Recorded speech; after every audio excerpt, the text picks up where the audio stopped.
Reading from Genesis 16. Sarai, Abram's wife, had not been able to have children. Since she had an Egyptian servant named Hagar, Sarai said to Abram, "The Lord has kept me from giving birth, so go to my servant. Maybe she will provide me with children." Abram did just as Sarai said. After Abram had lived 10 years in the land of Canaan, Abram's wife Sarai took her Egyptian servant Hagar and gave her to her husband Abram as his wife. He slept with Hagar, and she became pregnant. But when she realized that she was pregnant, she no longer respected her mistress. Sarai said to Abram, "This harassment is your fault. I allowed you to embrace my servant, but when she realized she was pregnant, I lost her respect. Let the Lord decide who is right, you or me." Abram said to Sarai, "Since she's your servant, do whatever you wish to her."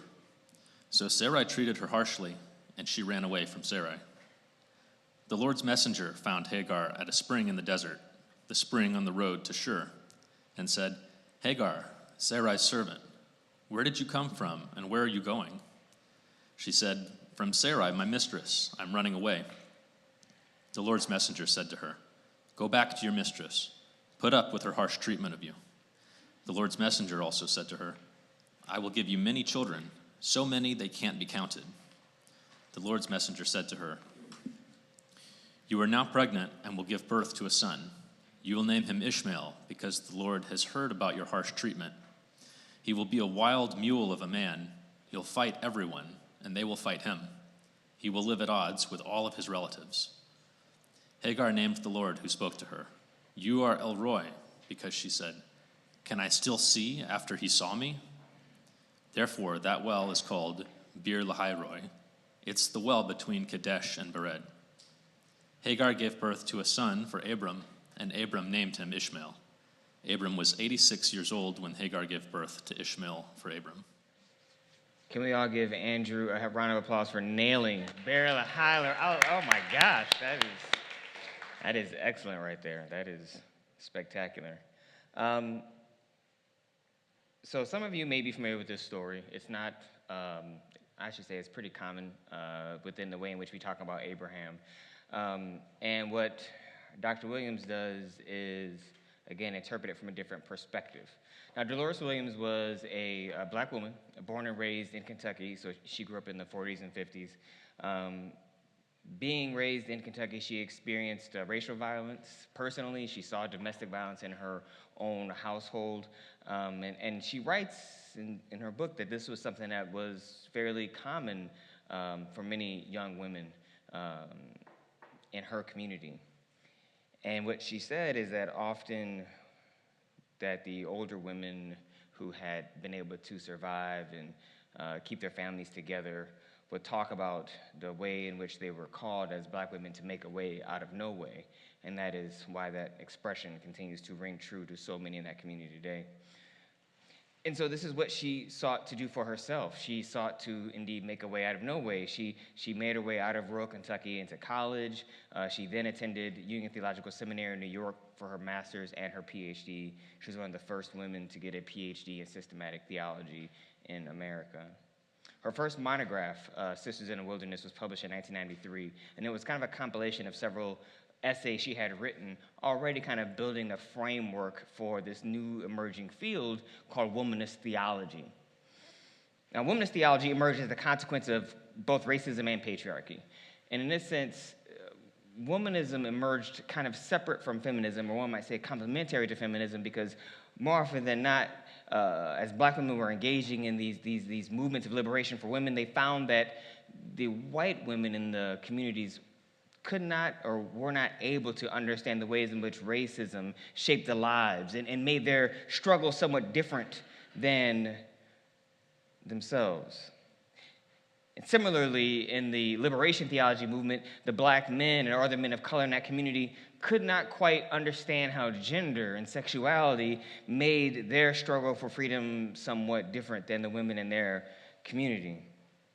And so in centering the experiences of black women, women who experience what she writes as the triple oppression of racism, patriarchy, and classism, womanist theologians argue that they are responding to the physical, social, and theological needs of those who are seen as the least of these. those who Jesus describes as the least of these, those who are lowest on the social ladder. And womanist theologians argue that if black women are free from oppression, that is, if black women are free, if they experience liberation, if society is set up in such a way that black women can flourish, then we all are flourishing. By its very nature, it's created a society that has addressed issues of patriarchy and racism and classism. Moreover, what womanist theologians really, how they have continued to shape and reshape the field of theology is they argue for the importance of taking the subjective experience seriously.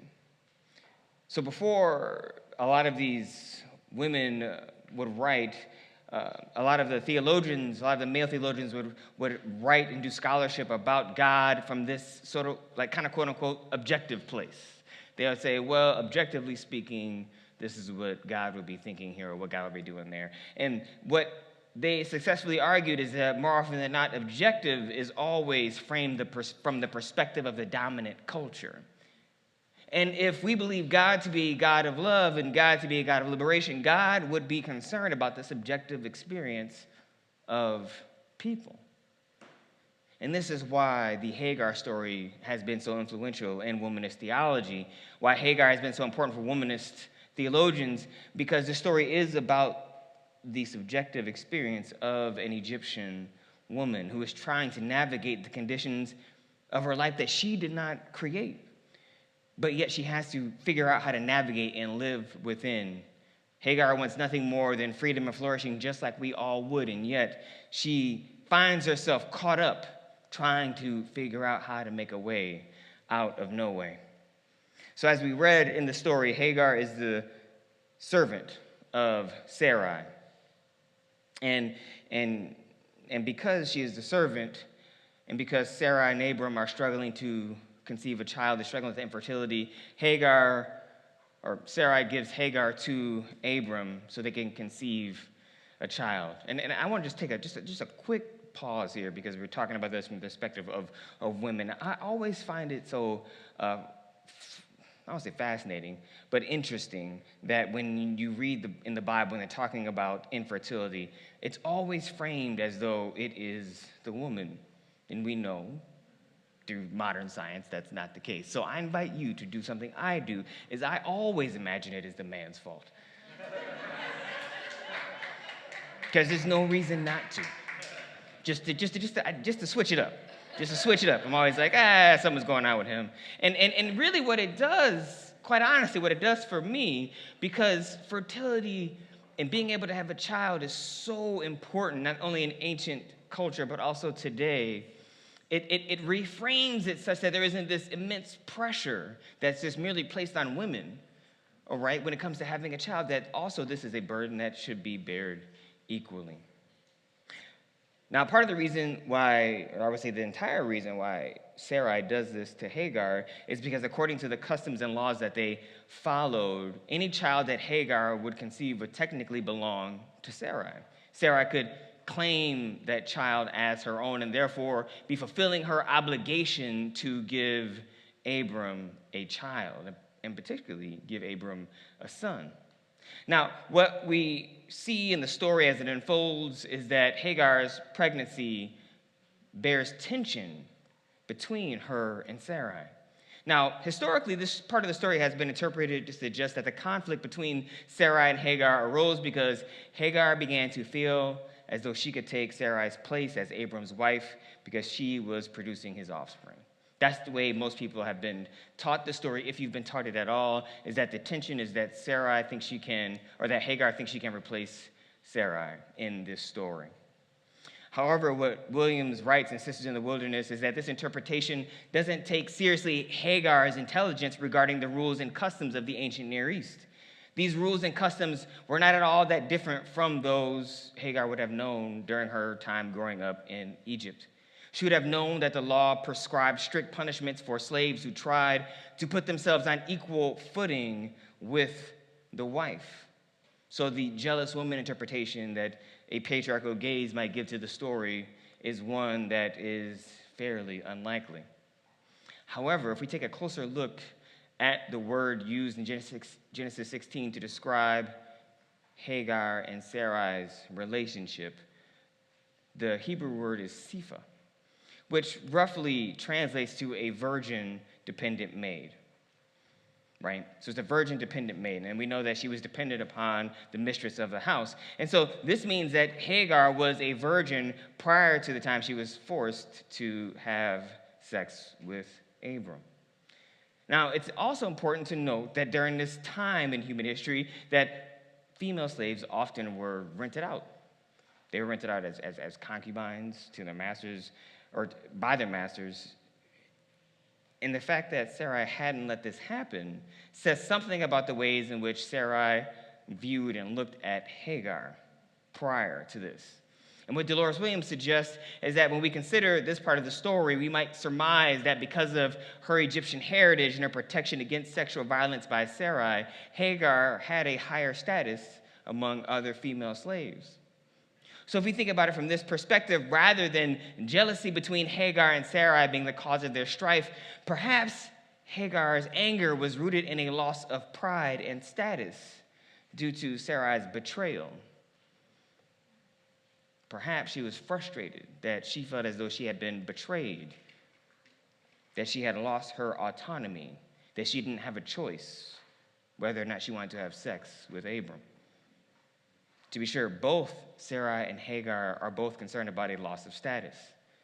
One, a loss of status for not being able to have a child, and the other, a loss of status by no longer being a virgin or the high-ranking female servant. But only one of them had agency over their body to take action and do something about it, or so we might think. So Abram responds to Sarah's complaints by giving Hagar back to her, and Sarai treats Hagar so poorly that what we see in the passage is that she runs away. Hagar runs away. And to be clear, running away by yourself as a woman is no small action, ever, and especially during this time in human history.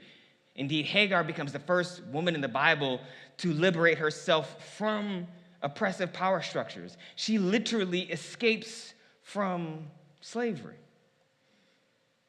And in her escape, in her flee, in her path, her journey, going back to Egypt, the Bible tells us that she encountered the messenger of the Lord.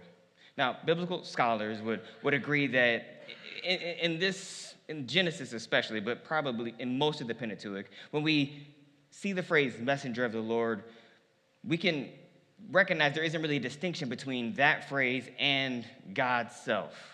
And so in this way, we might be able to also say that Hagar is the first woman in the Bible after Eve to have a conversation directly with God. And as such, in the midst of this conversation, as it goes back and forth, it ends with Hagar actually naming God El Roi, giving God a different name than the one she had heard from her enslavers. El Roi was an Egyptian term referring to God as the one who sees, the one who hovers over. It's interesting to me, though, what I find fascinating when I read this section is that Hagar doesn't use the name Yahweh to refer to God. That Hagar uses a different name, that she names God, and she is clear to draw a distinction between the way in which she understands God through this name as the God who sees versus the ways in which she probably, we can imagine, heard her enslavers refer to God.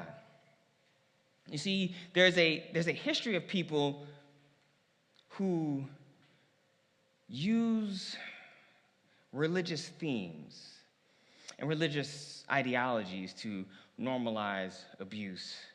And there's a counter history of people who, when they are in their occupation, when they're under their control, these people begin to view God differently. Even if they're using the same words, if they're thinking about the same things, the way in which they think about God and God's relationship to them is fundamentally differently. And we see this in the history of slavery. Not only in slavery as we see it in the Bible right here, where you have a person who is enslaved naming God differently because her experience of God is different than her enslavers, but we see this in the through line of slavery in America. The ways in which the slave masters would use the Bible to justify the enslavement of black Africans, and then the slaves would turn around and use the Bible to say, no, this is a book of liberation, of love and justice. We see it in the way that men would read the Bible and read patriarchal norms, not only from the Bible, but then on to contemporary society today as saying they are supposed to be the head of the household, and how this has the through line to the domestic violence that we might see in our communities today, or the through line that we see with the threats of reproductive justice that we see in our communities today. We can see the way in which people would then use the Bible to justify a kind of xenophobia and discrimination that we also see in our communities and our culture today. These people read the Bible in such ways where they say, well, history makes us feel bad, and we're supposed to see ourselves as good people, so we don't want to teach our children any kind of history in schools that's going to conjure up any kind of critical self-reflection that might make them feel bad about their ancestors or their ancestry. These people want to eradicate the historical contributions of people of color, or the historical contributions of those who struggled for liberation and justice, those from the queer community who had to struggle for liberation and justice. They want to deny their representation in books, as though if these children don't see a picture of a queer person, they themselves will not know who they are in their own bodies. And yet what we see in the story of Hagar and what we see in the history of those who had to liberate themselves from oppression is that they experience God differently, and as such, they name God differently. I'm not sure if you've ever actually been to a predominantly black church or predominantly Latino church, but I can tell you worship service is a tad bit different than you might find it in a place like Westwood United Methodist Church. There's a way in which we engage the text, the way in which we sing our songs, the way in which we talk about our relationship with God, that it hits a little bit different because our understanding of who God is and what God has done for us, it rings true because that is so close to our own experience, because so many of us are still in the midst of overcoming oppression. Our understanding of God is a God that is one of love and liberation. And it comes out different. It comes out in a way that might inspire, that might inform, that might give someone the energy and encouragement they need to make it through that week. They know that the God of their oppressors is not the God that they know to be true. The God that these folks worship to justify their hate is not the God that they know to be true and the God that they love.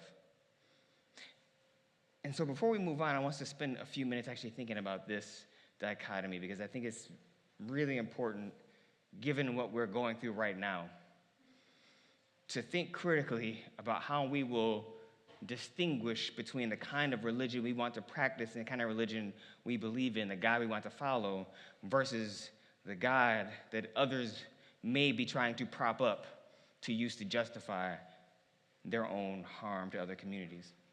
And so what virtues or values do you use when determining if someone is misusing Christian teaching, right?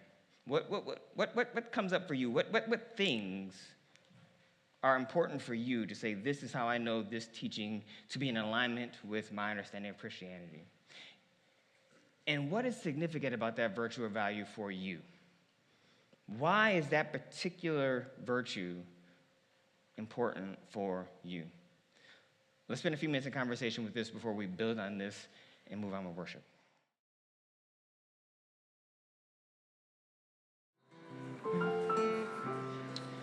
So this is the time of our worship service. We want to invite you to be in an attitude of prayer, where we have our prayer stations around this space for you to engage if you feel so moved. We have a candle lighting station if you feel so inclined to light a candle as a kind of specific prayer of lifting something that's on your heart up to God. or if it feels more appropriate to you to go kneel in front of the altar to pray, if that feels right for you, we have a space over there under the prior progress flag. Or if you feel so moved to write a note or journal something down, fold it up, put it under a rock, we have our prayer wall right behind you as well. Please use these stations as you see fit and are able. Let's all bow our heads together and have a moment of prayer.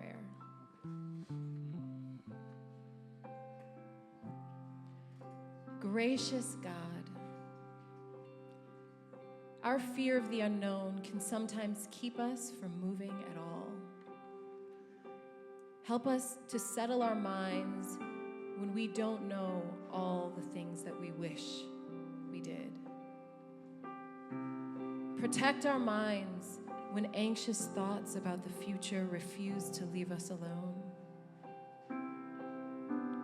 Deepen our breath, for within each breath, we breathe in your Spirit. Bring us into communities that we can trust when they tell us we are safe. And when we begin to worry, help us be kind with our own self-talk and tender to our bodies. Remind us of the courage you have given us, so that as we confront the reality of our fears, we can rise to the occasion and allow love to triumph. Keep us mindful that love is the only way to peace. Amen. Morning, everyone. Morning. My name is Wesley. My pronouns are he, him, and I have your announcements this morning. Thank you, Jeremy, for doing the announcements last week. Where is he? There he is. Thank you, Jeremy. These aren't my announcements. These are our announcements, and so anyone is welcome to give them. So let me know if you're interested in that, and I'll definitely slot you in. So if you're newer to our community, the best way to get plugged in is to join our newsletter. It comes out on Fridays, and it includes all of these announcements that I'm making today and many more. So the easiest way to do that is by going to theloftdelay.org/signup. Name, last name, email, you're good to go. So this week in the Life of the Community, in our groups, we have a couple meeting. So today after the service, the Cree group is meeting in the courtyard, and then they're walking to get coffee, delicious coffee from Westwood. So please join them if you're interested. Happening this Thursday is our Westwood group, taking place on the west side, Westwood or Westwood adjacent. So that's at 7 p.m. on Thursday. And then next Sunday, to put it on your calendar, the Culver City group is meeting in the afternoon at 4:30. So if you're interested in any of these groups, let me know. I'll put you into those distribution lists so that you get the updates as they're made available. So that's it for our groups. Also happening, starting this week, is our new book group. We are going through Unmasking Autism. The in-person is on Tuesdays at 12. Room 207 is just downstairs, and on Thursdays it'll be via Zoom so that you can participate from anywhere. So if you're interested in joining that, you can touch base with Everest. They'll be up here later after this gathering, or anyone interested in the group can just reach out to me. I'll get you connected with them. We have an LA Wildfire Benefit Concert happening next Sunday. So the Palisades Symphony Fire Recovery Benefit Concert is happening here in the sanctuary, just downstairs at 7:30 on Sunday. It's an opportunity to, listen to incredible music and also contribute to the return of the communities that we've lost as part of the LA fires. So please consider joining. Admission is free, but donations are welcome. And then lastly, we have another fire-related sort of event that I want to invite Ellen up here to give us a little briefing on.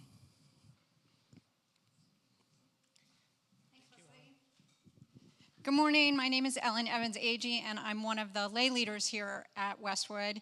And I wanted to share that on March 9th in Helms Hall, across the hall, we're going to have an event where we're going to all get together and build fire relief buckets. So I have on good authority that this is something that's going to be needed as we move into the recovery phase of our post-fire world. How can we help? Well, let me get you to get on your phones and go right to this link. It's westwoodumc.org/UMCOR, UMCOR, fire bucket, all one word. And at that link, you can sign up to bring items to go into the buckets. If you'd rather give donations, that's great too. Go to westwoodumc.org/give and designate as fire relief buckets. We estimate that the buckets are going to cost about $100 each, so we need to raise a lot of money, get a lot of stuff to go into them so that we can have a great time putting these things together so that they can be of great use to everyone as we start the recovery. We're targeting to build about 150 buckets. So yay, this is going to be a great thing for us to do together, and it's going to be a great community event. So look forward to doing it all with you, and go to that webpage, make your pledges to bring things, and off we go. Thank you. Reading from Genesis 21. Sarah saw Hagar's son laughing, the one Hagar the Egyptian had borne to Abraham. So she said to Abraham, "Send this servant away with her son. This servant's son won't share the inheritance with my son Isaac." This upset Abraham terribly because the boy was his son. God said to Abraham, "Don't be upset about the boy and your servant. Do everything Sarah tells you to do, because your descendants will be traced through Isaac. But I will make of your servant's son a great nation too, because he is also your descendant." Abraham got up early in the morning, took some bread and a flask of water, and gave it to Hagar. He put the boy in her shoulder sling and sent her away. She left and wandered through the desert near Beersheba. Finally, the water in the flask ran out, and she put the boy down under one of the desert shrubs. She walked away from him about as far as a bow shot and sat down, telling herself, "I can't bear to see the boy die." She sat at a distance, cried out in grief, and wept. God heard the boy's cries, and God's messenger called to Hagar from heaven and said to her, "Hagar, what's wrong? Don't be afraid. God has heard the boy's cries over there. Get up, pick up the boy, and take him by the hand, because I will make of him a great nation." Then God opened her eyes, and she saw a well. She went over, filled the water flask, and gave the boy a drink. God remained with the boy. He grew up, lived in the desert, and became an expert archer. He lived in the Paran desert, and his mother found him an Egyptian wife. As we finish Genesis 16, what we see is that Hagar is almost free, on the path towards freedom, heading back home to Egypt. And I think it's a reasonable question to ask why God would want her to return to her oppressor.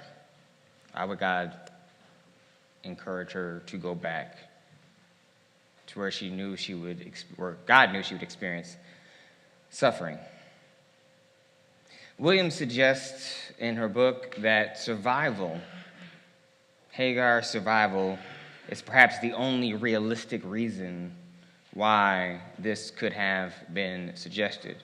Perhaps Hagar and her unborn child were not going to survive the journey all the way to Egypt, and so returning to Sarai and Abram was the only option. Perhaps it's the only way they're actually going to be able to survive. But I want to be clear. This part of the story, the part where a runaway slave returns to her enslavers, this is not a part of the story that is about liberation. Rather, it is about a mother making the choice to provide for her son, even though doing so would cause her immense suffering. This part of the story is about the ways in which women have centered the lives of their children, prioritized the lives of their children over and above what they actually needed to make sure that perhaps their child's future might be better than theirs. In truth, it is much easier to see love in Hagar's actions than it is, honestly, to see love in God's actions in this moment, in this story. And yet we know God to be a God of love. And so as the story continues to unfold, the mystery of divine love and the way that love makes itself known to us continues to unfold. So as we read in chapter 21, Sarah eventually gets pregnant. Eventually, Abraham is able to, get things figured out in a way that allows him perhaps to provide the necessary ingredient, if you will, for her to become pregnant. And Isaac is born. Now, even though technically even though technically Ishmael is the oldest, and technically Ishmael is Sarah's son, this was the whole point of Hagar sleeping with Abram. Even though technically that was the case, Sarah doesn't have anything to do with Ishmael. Sarah does not treat Ishmael like he is her son. Sarah has disowned both Ishmael and Hagar.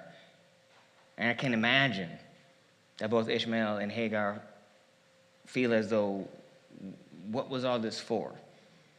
What was the point? What was the point of everybody going through all this suffering for us to feel as though we are isolated and not wanted? Eventually, Sarah wants Abraham to kick both Ishmael and Hagar out. She wants Abraham to make them leave, to kick them out of the family so that Isaac can receive the inheritance of the firstborn son. Because if Ishmael stays, then he would be due the firstborn's portion. So Hagar, again, is made to be poor. Hagar, again, is made to suffer. Hagar, again, is in a situation where Sarah doesn't want her status to change. The gravity of this situation cannot be overstated to say we want to kick someone out of a family, because family in the ancient Near East was everything. Family was everything, and the family, the people who considered to be family were united both by blood relationship and by common dwelling place. So to build a family, the words that we use to describe building a family will be kind of like building a house. There wasn't a concept of a nuclear family. It wasn't just people you were necessarily related to. It was all the people who were in your house, in your immediate community. These people were considered your family. And so to be without a house, to be without a family, is to be without social and economic protections. It is to be alone. It is to be on the edge of survival. And this is where Hagar and Ishmael found themselves again, on the edge of survival. And Hagar, sad, desperate, not knowing what to do, not wanting to see her son die, places him under a bush and leaves, so she doesn't have to witness something that no mother would ever want to have to experience. And it is in this condition, on the edge of survival, that God appears to her again. That God provides water and sustenance for her and Ishmael. And God helps her understand how she is on the path towards freedom. And that eventually she will be able to flourish. That eventually both her and her son will be free. Hagar continues to Egypt to find a wife for her son, and they are able to build a house. They're able to build a community, a family of their own. They are able to survive. They are able to flourish. And I think Hagar's story of overcoming, her story of survival and flourishing is one of the reasons, if not the primary reasons, why womanist theologians like Deloras Williams have gravitated toward this story. You see, because a patriarchal reading likely focuses on Abraham. And feminist readings up to this point had tended to focus on Sarah. But in a womanist reading focusing on Hagar, this reflects the fluidity of social status among so many women of color, and especially black women. And what Williams writes is that in so many ways, Hagar's story speaks to the realities of poor women, but especially poor black women today. You see, because Hagar exemplifies a commitment to survival, a commitment rooted in the virtues of faith, hope, and love, a commitment to care for your family that is reflected in the everyday experiences of women who have to figure out how to make a way out of no way.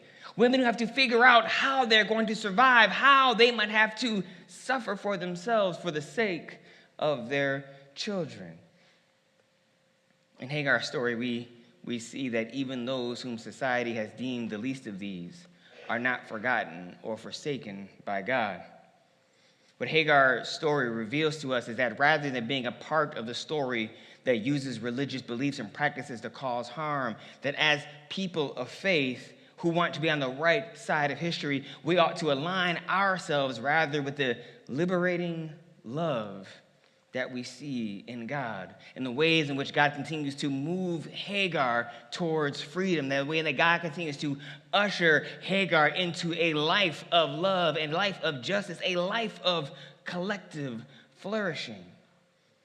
You see, we are called to help build a society where we work with and alongside God, creating communities where those whom society says are the least of these, that these people feel loved, that they feel as though they're being treated with dignity, so that no one has to feel as though they are alone, that no one has to feel as though they are without a family. So indeed, no one has to say that oft-repeated phrase of having to make a way out of no way. We should be providing the pathways for people to flourish.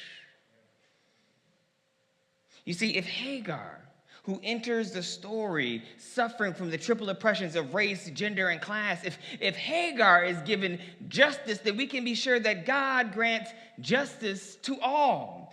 If Hagar is given social and economic security, then we can be sure that God desires all people to have community, all people to have family, all people to have what they need to survive and flourish. No one should feel as though they are alone and abandoned, that we are called to care for each other in a common family.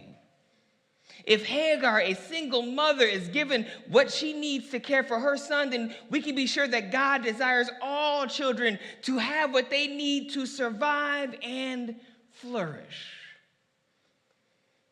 So if some part of your faith, if some part of the ways in which you've been taught to think theologically moves you to create a society that denies people what they need to live, that denies people the resources they need to survive, that is premised on denying people justice, this is not a religion of God.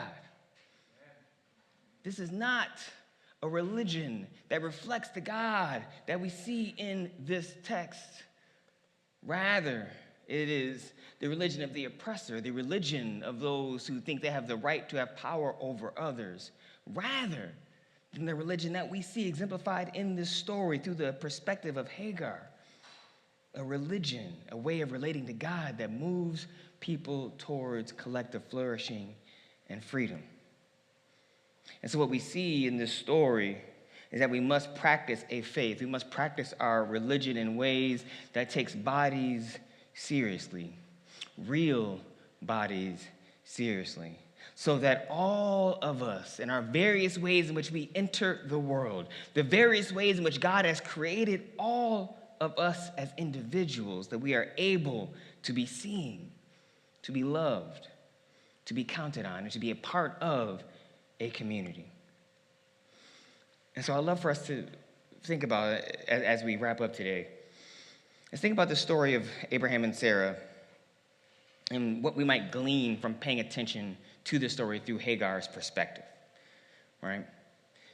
I think this story is pretty well known within Christian traditions, but I'm curious in this way in which Deloras Williams unpacks this story, what new learnings, if any, emerged for you by thinking about this story through Hagar's perspective?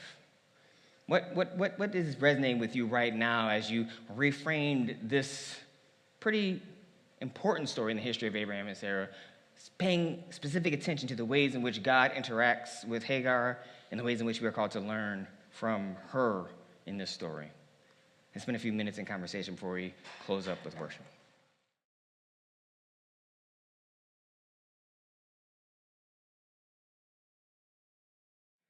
I invite you to receive the benediction. May the grace of God go with you as you leave this place. May you be filled with the spirit of love, of faith, and of hope.